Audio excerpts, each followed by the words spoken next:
Impacto es una película del año 81. eh, es una especie de adaptación de la película del mismo título, Blow Up, dirigida por Antonioni unos cuantos años antes, en el cual hay un testigo de un asesinato, un testigo involuntario de un asesinato envuelto en una conspiración. Se trata de un técnico de sonido que trabaja para la industria del cine, interpretado por John Travolta. Otra vez encontramos a Travolta en una película De Palma, esta vez haciendo un papel protagonista, totalmente protagonista. Y este personaje trabaja en una película de serie B, en una película en la cual está haciendo, le encargan grabar un grito, el grito de una mujer que va a ser asesinada casualmente en una ducha por un asesino empuñando un cuchillo, ¿no? Y Casualmente también. casualmente también. Y el grito que lanza la actriz no convence al director y por tanto le pide, bueno, le pide, no, le exige que vaya a buscarlo a donde sea para que la película tenga credibilidad, ¿no?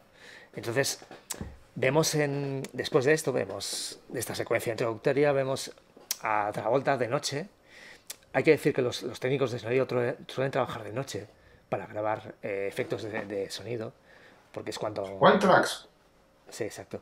Los well tracks famosos porque es cuando, lógicamente, la mayoría de la gente está durmiendo y hay más posibilidades de conseguir un sonido limpio, ¿no? Del grabado directamente de la naturaleza. Entonces, la acción transcurre en Filadelfia y se va a grabar a las afueras de la ciudad, en un río, en un puente, y la película pues se ve como él va enfocando el micrófono hacia donde quiere grabar, o sea, lo que quiere grabar, ¿no? Vemos, por ejemplo, pues el viento en los árboles, ¿no? O sea, la película está perfectamente narrada, en el sentido de que consigue asociar perfectamente lo que es la imagen con el sonido, ¿no? Y, y vemos en un determinado momento vemos que se acerca, vemos y oímos que se acerca un coche que va a atravesar un puente, ¿no? De atravesar el río. Y en ese momento el coche se sale de la carretera y cae al río, ¿no? Y, el técnico de sonido, John Travolta, nota algo raro, ¿no? Ha escuchado algo raro, ¿no? Eh, eh, pero en ese momento tampoco puede pararse a pensar porque decide lanzarse al río para poder rescatar a las personas que van dentro del coche. Vale, entonces, pues entonces vemos la secuencia como él se zambulle en el río, va a intentar abrir el coche, rescata a uno de los ocupantes, que es una chica, nuevamente Nancy Allen, nuestra Nancy favorita, y la de Brian De Palma también. Durante unos años al menos. Sí, durante los años. Y luego intenta rescatar al otro ocupante, que es un hombre, pero no puede, porque ya está muerto, ¿no? Y entonces él la rescata del río, como decía, y a partir de aquí se desarrolla toda la trama en la cual el protagonista va descubriendo poco a poco qué es lo que hay detrás de lo que ha sucedido, ¿no? Y vemos que, por ejemplo, sabemos que en realidad, y aquí atención al spoiler, el, el personaje que iba en el coche ha sido asesinado realmente, que es un candidato a la presidencia de los Estados Unidos, ¿vale? Que se lo han quitado en medio, ¿no? Contratando a un asesino a sueldo, perdón, eh, interpretado otra vez por John Lithgow, nuestro amigo John Lithgow, que ya también lo vimos en la otra película que hemos comentado, En que Fascinación. Fascinación, En Raúl, Fascinación. perfecto, No sé si en gracias. alguna más, sí, creo que no. Sí, que luego veremos en El nombre de Caín también. eh, y tal. Bueno, total, que lo más interesante de la película es cómo a partir de los conocimientos que tiene John Travolta como ingeniero de sonido, consigue averiguar lo que ha sucedido, ir desenredando la madeja, ¿no? Utilizando su grabación, la grabación que él ha hecho del asesinato, más la grabación de una película eh, que se grabó en ese mismo momento por otra persona, ¿no? Que es una especie de detective privado, no, perdón, de periodista, pero que en realidad es un chantajista profesional, ¿no? Que se dedica a, a grabar imágenes comprometedoras de personajes famosos con la idea de sacarles dinero, ¿no? Y por eso estaba allí grabando en ese momento, porque resulta que el político que iba en el coche iba con Nancy Allen, que también es prostituta otra vez, ¿no? Como en la película anterior. Y bueno, es una película que para los que nos gusta el cine está muy bien porque vemos cómo se utiliza el propio cine como elemento narrativo para este thriller, ¿no? Lo que lo hace original hasta cierto punto, porque ya decimos que está basado en una película anterior de Antonioni, Blow Up, que en este caso no era una grabación de sonido, y corregime si me equivoco, más bien creo que era una fotografía o, o del asesinato o una grabación cinematográfica, no me acuerdo. ¿Vale? Una serie de fotografías, sí, que Una después el serie de personaje fotografías. convierte en... Vale, pues justamente eso es lo que hace Travolta también, utilizando en una secuencia muy que a mí me gustó mucho, que es coger a partir de una revista en la cual se habían publicado las fotos a base de los fotogramas de la película. Todo es un poco revesado, ya lo sé. John Travolta recorta los fotogramas, luego los une, hace lo típico que hacemos cuando queremos eh, repetir lo que es el cine, ¿no? Que es una secuencia de imágenes Sí, estáticas usar la las retención, movemos. la retención retiniana, que es Es, el efecto que hace de falso movimiento con varias fotografías sí, en las que sí que ha habido un movimiento de una a otra. Como la mente crea la sensación de movimiento falso, sí. O el lo mismo. ojo. Por ejemplo, se ha visto muchas veces también en el cine con una libreta en la cual un personaje va dibujando y en cada hoja y al final va pasando las hojas y se ve el movimiento del personaje. Que es la base del cine, Es la base del totalmente. cine, que es un engaño, un troco, todo falso. Aunque en la película en el impacto, que me encanta esa escena, me encanta la idea, pero es un absoluto delirio, porque con unas pocas imágenes de una revista, hacer el movimiento a tiempo real y Sí, equilibrarlo, hacerlo como si fuese el movimiento real, con el sonido y justificar, mira, el sonido sincronizarlo. del disparo, con no sé qué, con la imagen, y Sí, así, porque, un poco sí, como, porque, bueno. porque se ve perfectamente cómo se hacía, ¿vale? Porque ahora todo esto se hace digitalmente, pero en ese momento todavía se seguía haciendo así, hasta hace muy pocos años, de hecho, se hacía así, que era coger la moviola y poner, sincronizar el momento en el cual, bueno, lo habéis visto supongo muchas veces, eso de la claqueta, ¿no? De cuando se empieza a rodar un plano, ¿no? Se hace, pues, lo primero que se rueda es la claqueta para que luego se pueda coincidir exactamente la imagen de la claqueta con el sonido, ¿no? Pues el personaje de Travolta con la moviola va moviendo hasta que consigue el momento justo en el cual tiene que haber habido el disparo, ¿vale? Que es lo que está buscando, y luego lo consigue sincronizar con la pista de audio en la cual él, y todo esto lo hace con un lápiz graso ahí marcando el punto exacto. Brian De Palma se toma su tiempo para explicar todo esto con imágenes y es una de las cosas que molan de esta película, ¿no? Luego visualmente es una delicia la película, visualmente. para mí es, a nivel visual, es de las 6 películas que, bueno, que hemos hablado, que hemos comentado, me parece una de las mejores o la mejor a nivel visual y además durante toda la película. Y o sea, toda la película está llena de imágenes muy bonitas, pero además muy expresivas, en la que ese artificio que a veces que viene de la exageración, eh, aquí está muy bien controlado y nunca se... Bien de Palma, prueba cosas, juega con las imágenes, pero parece que lo tiene todo siempre controlado, o sea, que nunca se le va.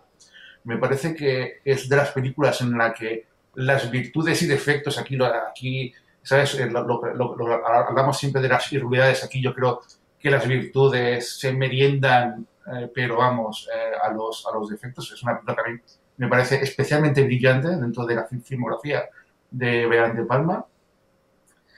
Eh, además, siendo una película que tiene giros de guión y tiene esa parte de cosas un poco absurdas, típicas de las películas de Brian De Palma, todas funcionan de maravilla con la película, con el tono de la película, con el ritmo. Es una película que además hay un increchendo de tensión, de emoción, con una escena final que es muy potente. Bueno, con el clímax y luego incluso el anticlímax final de todo sigue siendo maravilloso, con el famoso grito, el uso del grito, que es muy potente, porque Sí. el uso de un grito real. Digamos que Eh, al final Travolta consigue su grito.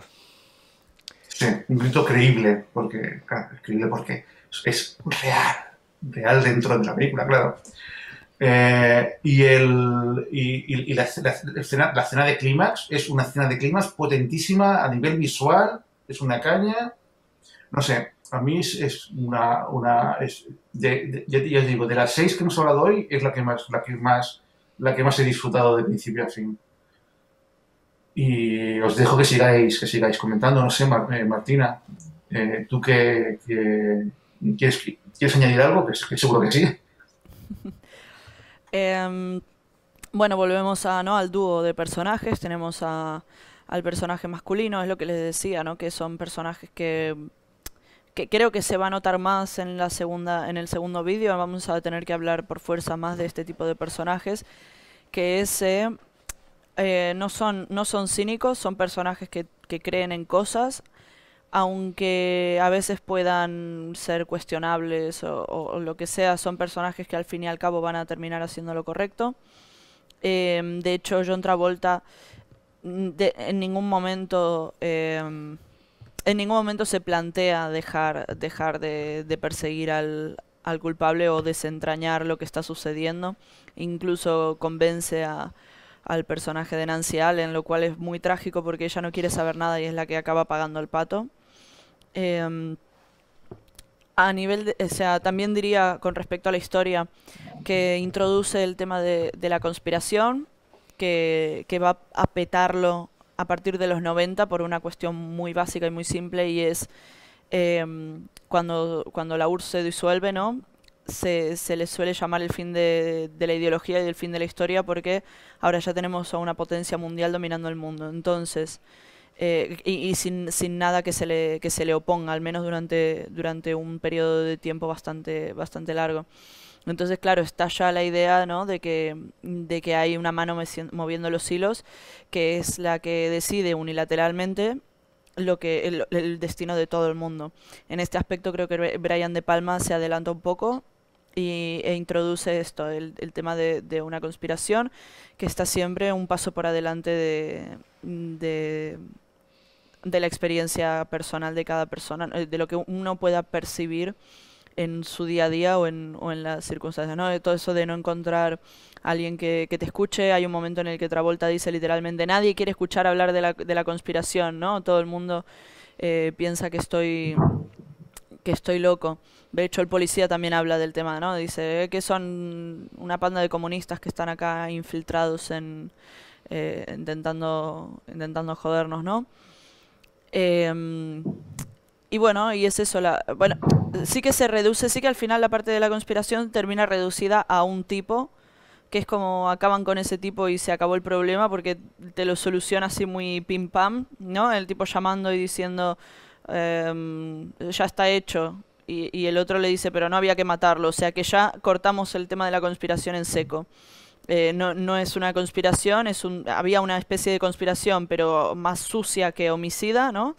Y tenemos a un personaje al que se le va la olla. Entonces ya de repente todo el problema de una conspiración, el problema de la conspiración es que siempre es eso, siempre va a estar un paso por delante tuyo, se reduce otra vez a un pirado. A este respecto creo que el tema estuvo mucho mejor tratado en Snake Eyes, pero bueno, sí que esta película tiene otros aciertos, ¿no? O sea, que los comentó Raúl y estoy totalmente de acuerdo. Es muy entretenida, está bien, es un buen viaje, no hay cosas que te saquen totalmente de la historia, que digas, pero ¿dónde estoy parado, no? Como en otras películas de Brian De Palma. En general es una buena película, sí que a nivel de tesis o de contenido la, l- no le veo la fuerza que tienen otras, pero tiene una fuerza similar en otros ámbitos, ¿no? En, bueno, en eso que dice también John Travolta de, bueno, si lo permitimos aquí, ¿no? Si permitimos que esto suceda ahora, ¿quién va a ser el siguiente? Tiene su tiene su partecita épica en el sentido de que es un personaje que se ve liado en unas circunstancias que le sobrepasan y decide meter el pie en el acelerador, ir hasta el fondo, ¿no? En defensa de la verdad. Y un par de chistes sobre cine, ¿no? Que están bien ahí colados, que hacen bastante gracia cuando se meten, ¿no? De hecho, ni Sí, siquiera sí. quieren. Ni siquiera, o sea, cuando te muestra el pasado de John Travolta, que ponía micrófonos para la policía y tal, ni siquiera yo me esperaba que el desastre lo hubiera provocado en parte John Travolta, que John Travolta la hubiera cagado y por eso se sentía culpable. Pero no, ni siquiera. Este es un personaje bueno, esencialmente bueno. Se siente culpable por algo que en realidad no fue su culpa y está clarísimo que no fue su culpa, ¿no? Es sencilla en ese aspecto. Por comentar algo más, aparte de que la imagen es muy chula de la película, hay escenas que están muy, muy bien, no solamente el clima, sino en general toda. También a nivel de música, también está muy bien la banda sonora. Es la tercera banda sonora de Pino Donaggio, que hace con Brian De Palma. Pero yo creo que en las dos primeras, en Vestida para Matar y aún más en Carrie, se notaba quizás demasiado que Pino Donaggio quería imitar un poco a Bernard Herrmann, y aquí está un poco más libre. O sea, y yo creo que la banda sonora está muy bien. Y además es una película que, como tiene que ser, tratando el tema que trata, cuida mucho el sonido. El sonido tiene un peso muy importante en la película, lo muestra mucho, o sea, gran parte de la película muestra la magia del cine, la película te habla sobre el cine y ves el cine desde dentro, pero también te muestra el mundo de los sonidistas y te muestra ese mundo desde dentro, ¿no? Y la importancia que tiene el sonido, ¿no? Y lo trabajoso que llega a ser. Y es chulo, es muy chulo, está muy bien tratado, hay mucho, mucho cariño. Y en ese sentido, quería recordar otra influencia, y acabo, otra influencia aparte Blow Up de Antonioni, que es la conversación de Coppola, que es otra película que también tiene un peso importante en la película. Curiosamente, yo creo que Impacto es una película más accesible que las dos, que Blow Up o La Conversación, que son dos películas maravillosas, estupendas, pero que no recomendaría a todo el mundo, mientras que Impacto, Blow Up Blowout se la recomendaría prácticamente a cualquiera que quiera ver un thriller entretenido y chulo, o sea, sin mucho miramiento. Pero sorprendentemente, la película fue un fracaso comercial Y además, John Travolta venía de ser el niño maravilla después de Fiebre en el sábado noche, el chico de moda, por el que todas las chicas suspiraban y se desmayaban y tal y cual. Y esta película fue la pérdida de la magia, la pérdida de ser la superestrella que era sinónimo de éxito. Y de hecho, empezó la maldición, porque yo recuerdo a John Travolta antes de Pulp Fiction, a finales de los 80 y principios de los 90. Yo recuerdo que se hablaba de John Travolta como un actor en decadencia, que tuvo un esplendor muy corto y que claro, es que no era un gran actor, no era muy buen actor. Y sí, había hecho buenas películas después de Fiebre en Sábado Noche. Impacto es una de ellas, pero hizo más buenas películas, solo que no funcionaron en taquilla. Eso fue sinónimo de que es que no es bueno él. Y fue justamente con Pulp Fiction que justamente el amigo Tarantino lo escogió porque es muy fan de Impacto, de Blowout. Y de hecho, el hecho de que Tarantino recomendara Blowout y dijera que es su película favorita de Brian De Palma y que le encanta y ponerla en su listado de pelis favoritas, tuvo mucho que ver con la reivindicación de la película, pero durante años se consideraba una película fallida, una película que no acababa de funcionar, que no estaba mal, pero tampoco. Y yo vista hoy, sinceramente, porque esto de Tarantino me entré después, porque Impacto es, ya te digo, es la que más he disfrutado de las seis. Eh, Me sorprende, pues una película cuyas virtudes, no sé, es que yo las vi muy evidentes. Sí, el final no es precisamente muy alegre para una película comercial, no es un final feliz ni mucho menos, pero es un final perfecto. Es que me parece o sea, de hecho, uno de los puntos fuertes que tiene la película es que el final es muy potente, tanto a nivel emocional como encima el anticlímax, que el anticlímax normalmente suele ser un relleno que se pone para acabar la película sin crear la frustración de acabar en el clímax. El anticlímax con el grito real usado en la película es maravilloso. Es uno de los grandes anticlímax que he visto jamás. Eh, Bueno, pero es un y no sé, a final, veces.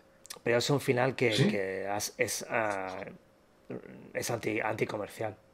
O sea, no. pero es redondo, es un final, Sí, sí, es sí, un sí, final pero perfecto. que quiero decir que seguramente el final seguramente influyó en su fracaso en taquilla, ¿no? El hecho de que, spoiler, la chica muera, el- y el protagonista consiga al final su propósito, que es el grito, pero pagando el precio de la muerte de ella, ¿no? Sí, Tam- sí.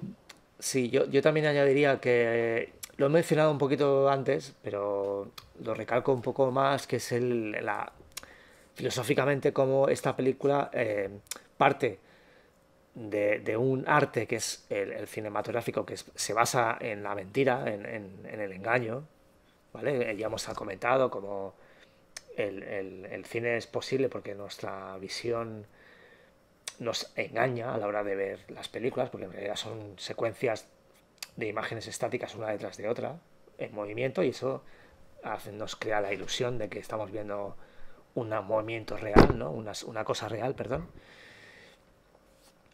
Pero como justamente partiendo de ese trucaje, de ese truco, de esa falsedad, de esa mentira, se consigue llegar a la verdad, ¿no? Y esto también es uno de los puntos fuertes de esta película, ¿no? Como algo que tampoco creo que sucede mucho en el cine de Palma, ¿no? Donde no hay muchas cuestiones de estas, no se plantean mucho estas cuestiones, ¿no? Eh, Más existencialistas, ¿no? En cambio, en esta película, pues un poco vemos eso, ¿no? Que se puede dar esta lectura, ¿no? De que al final, gracias al uso de un artificio, se consigue se consigue reconstruir lo que pasa, ¿no?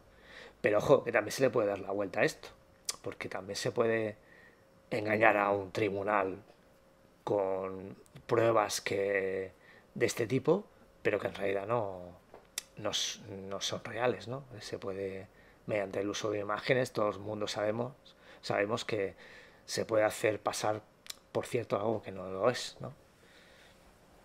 No sé, ¿qué pensáis? Sí, creo que para Brian De Palma lo vamos a ver también en otras pelis posteriores, pero la defensa de la verdad, de lo que es verdad, es un tema, ¿no? Tiene esta cosa un poco bien discurso self-made man, ¿no? Que es la defensa de mis principios y uno de esos principios que, así como en Carlitos Way, va a ser otro tipo de principio que también, ¿no? Un hombre que vive y muere por sus principios, en este caso es eso, es la verdad. Y, y sí que es verdad que una historia, ¿no? Que el cine es una forma de explicar historias, puede ser perfectamente un acceso y una defensa de la verdad, porque el cine al final es análisis, ¿no? De los hechos objetivos. Y es lo que vos decías, Oscar, que eh, esa disección de los hechos que el cine es capaz de hacer o que en general cualquier formato artístico, cualquier mecanismo artístico es capaz de desplegar, es lo que al final puede hacer que se llegue a la verdad. Y de hecho es eso, Brian De Palma muchas veces utiliza una especie de metacine, ¿no? O si muchas veces usa la cámara dentro de la cámara para contar sus historias y para dar información sobre lo que está sucediendo. Sí, sí. De hecho, en la película asistimos a una reconstrucción forense de lo que ha sucedido. Mm. Lo fascinante de esta película es que es un personaje que en teoría no está para eso, ¿vale? Pero que sustituye a la policía y a la policía científica más concretamente, ¿no? Mm. Hoy en día, pues veríamos cómo pues se utilizan cosas como la búsqueda de ADN, la búsqueda de imágenes grabadas en videocámaras de videovigilancia, eh, etcétera, ¿no? O rastros de sangre, de semen, mil cosas, ¿no? Para poder hallar la verdad, ¿no? En esta película vemos algo que en la época que se hizo, recordemos que el año 81 tampoco era muy frecuente de ver, ¿no? Asociábamos el trabajo policial más bien al interrogatorio de testigos y a la información de confidentes. Poca cosa más, ¿vale? No había el trabajo científico de investigación policial estaba en ciernes todavía. Y, y, es, y esta reconstrucción en base a una grabación para poder averiguar lo que es un crimen, ¿no? Y a los culpables, ¿no? Y hallar a los culpables, pues es bastante innovador para la época.